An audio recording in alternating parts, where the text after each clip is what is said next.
Hello, my name is Henry Suggs, and I'll be talking to you about gun violence and who can own a gun. Did you know that more than 600 people die every day as a result of gun violence? Specifically, 12 children die from guns each day, and 32 are shot and injured specifically.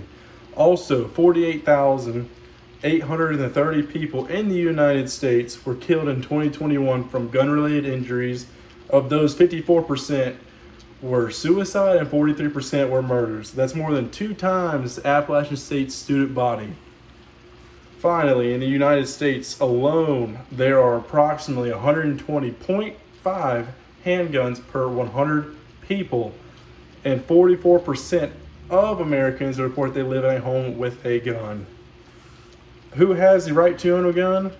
Should there be limitations or requirements to own a gun? And some tend to argue gun ownership is protected or guaranteed under the Second Amendment. Gun violence has risen to the center of attention for everyone in the U.S. with all the stuff that is going on this year specifically.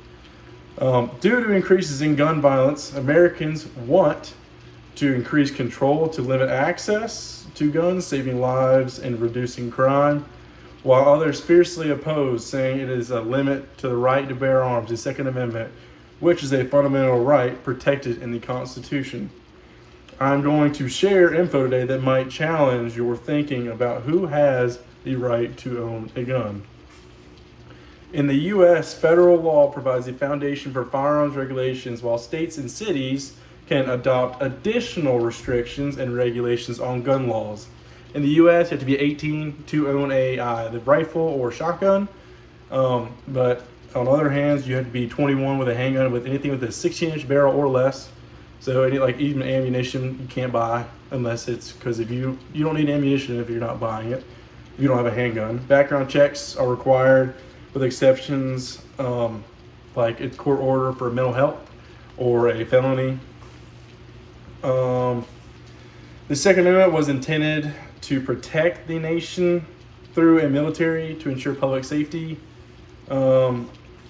Result of increased gun violence in the U.S. who should be allowed to own a gun and what the guidelines for owning a gun should be addressed.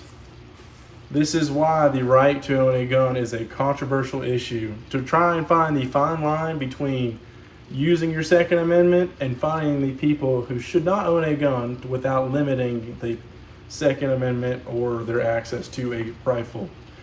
I think you would agree that American citizens do deserve to feel safe in their everyday lives. It is a key takeaway that we need to find a way to keep our citizens free of gun violence and preserve our individual freedom at the same time.